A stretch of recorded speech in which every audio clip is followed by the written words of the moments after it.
Horses all have their own temperament, quirks, and personality, and I think we can all agree that they're all unique and fascinating.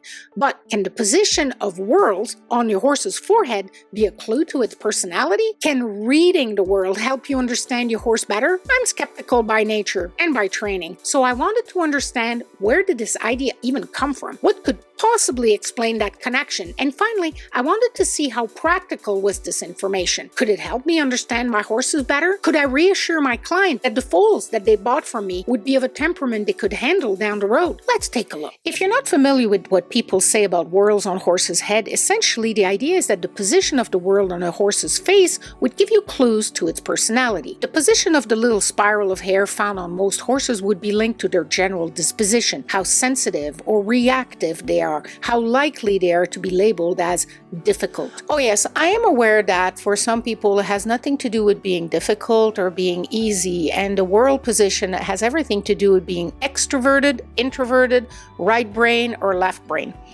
That is nice, but I think that is cutting it a little bit fine. Also, it's using very much human terms, and some that are even hard to define inhuman at that. So I think it's important to stick to the definition that, at least that's my choice here, is to stick to the definition that was presented in various scientific papers about how excitable and reactive the horses are. So I label those as difficult, and I define them just coming up here. Now, a lot of things can be put under the label of difficult, but think of horses that are spooky, excitable, reactive, unpredictable, or thin-skinned. Whether you consider that difficult, I guess, depends on your experience level. The trope is that horses with high whorl are more difficult than others. The one with a whorl below the eyes are supposed to be more quiet, I guess, and perhaps more accepting. And those with the whorl between the eyes are considered just right, balanced. So let's say that it wasn't a hard fast rule, but just a relative indication, meaning that those with whorl high up are more difficult than those that have whorls lower down on their face. But what about multiple whorls then? Sometimes they have one, yes, but sometimes they have two or three. Sometimes they're stacked on top of each other. What does that mean then? Some will claim that multiple whorls are a sign of multiple personality and deep-rooted unpredictability. Let's take, for example, those two horses I know quite well and that we see on the screen here. They have some pretty big difference in the position of their whorl and presumably in their temperament and their behavior too. The black one, Pargaletti, is a middle to lower single whorl, right below the eye level, generally associated with level-headed, calmer kind of horse. And the one with the white face, Diablo, seems to have two whorls, and they're both located pretty high up on the forehead, so perhaps a sign of a difficult or an unpredictable horse? What do you think? Which one would you pick to handle? When we think about it, where does this idea even come from? There's lots of funny expression that's come down to us from time where horses were way more integrated into our lives than they are today. Did you know, for example, that at the turn of the last century, there was on average one horse for every 15 inhabitant of big American and Canadian city? 1 to 15. Horses used to be absolutely everywhere. We forget that today. Anyway, I digress. So yes, there is a lot of interesting expressions and saying about horses that seem to come out of nowhere. The number of socks, for example, on a horse supposedly has a huge influence on its quality. Something about having 3 socks is great, but 4 socks should never get into your stable. And oh yeah, the price of a horse could also be affected. If the horse is able to roll completely over when they have a good roll in the dirt, the ones that can roll over are worth more. There are others, I'm sure. Hey, if you want to share, leave some in the comments. That might be interesting to just hear about the other ones that are floating around. Anyway, I still wonder what led to this belief. It might well be something that was observed a long time ago, but it gained traction over the last 50 years or so, popularized by various horse behaviorists and studied by the likes of Dr. Temple Grandin, who worked quite a bit on cows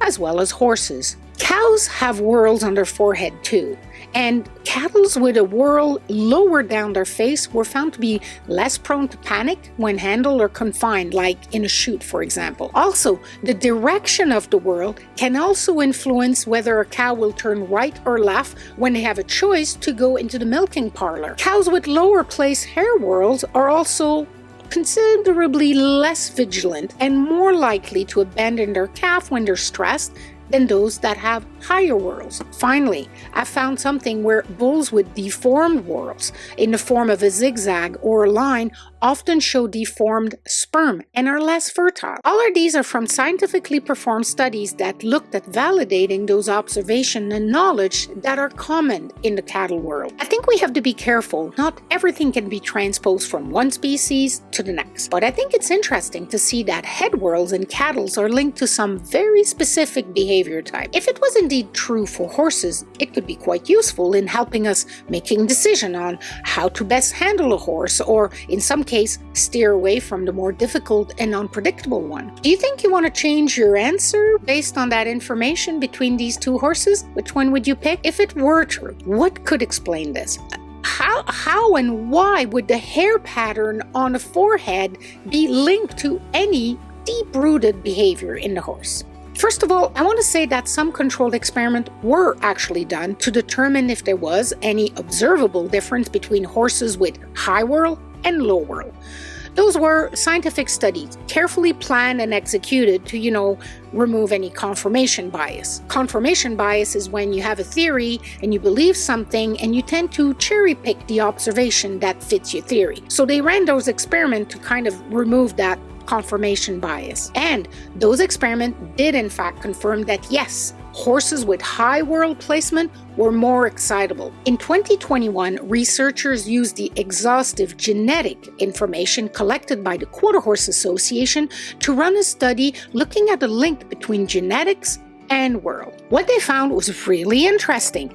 They identified a series of genes that appeared to be linked to hair follicle, but what was really cool was that those same genes had been associated with neurological and behavioral function in humans. We don't have a lot of information about gene markers for equine mental disorders, so in this case, we have to look at the human ones and carefully extrapolate that they might be related to something similar in horses. We normally think of genes as coding for one trait, blue eyes, for example, and while this is generally true, the more precise way to understand is to remember that genes code for a protein, a specific compound made by the cell. Pigment, for example, that give eyes a certain color. But it turns out that sometimes proteins can have multiple action and be involved in multiple processes in the body. That is what is called the pleiotropic effect.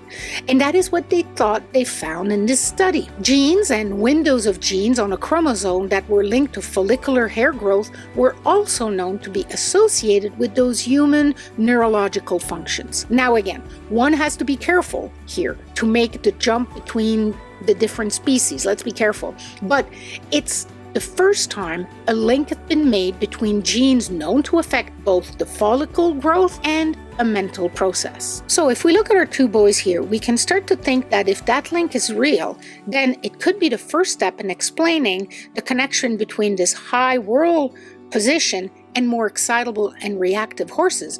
And then perhaps we could use that to adjust and make decision on how to approach our training with them and our handling. Based on that, the black boy might be a better choice for someone looking for something easier to handle that wouldn't spin at the first unexpected motion or noise. But hold on, is it that simple? A horse behavior can't be reduced to only how reactive they are. Really?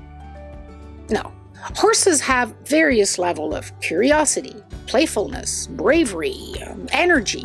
The nuance of handling, training, and the life experience start to blur the line between straight-up reactive horses and calmer ones with a more level-headed approach. Some are very trainable, while others are not, and there's only so much you can read into the position of a whorl. If there truly was a strong link between whorls and temperament, it would have to go both ways. Meaning, if you think you're able to predict the temperament based on the whorl, then you should be able to predict the whorls based on the temperament.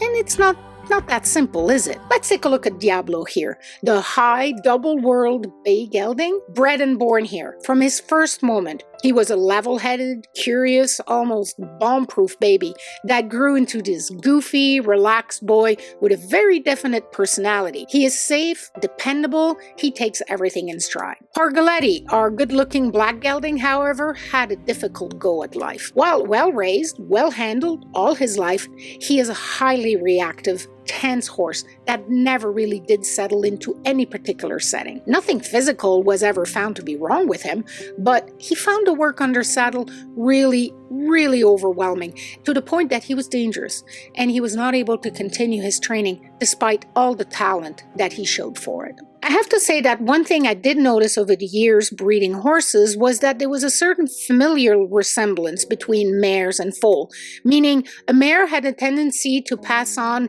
the type of world that she herself had. Do with that what you may. I'm not sure I would want to read much more into that than just this particular case. So what do I do with all this information? Personally, I think I will continue to do what I've done so far, which is to observe and to not let it taint my opinion too much of any individual horse. It's good to know that, okay, a higher world could mean a more excitable and a more reactive horse, but I would rather evaluate the horse that's in front of me. And when it comes to foal, I evaluate my foal's behavior based on completely different criteria than where the world sits on its head. So if you'd like to know more about what it is that I do look for in my foals and their temperament, why don't you go see this next video? If it's not up yet, because I'm working on it, and it might be a good time to hit subscribe so you don't miss it when it comes out. Because if you like the practical, scientific, and sometimes emotional side of raising horses, you've come to the right place, because that's pretty much all I talk about here.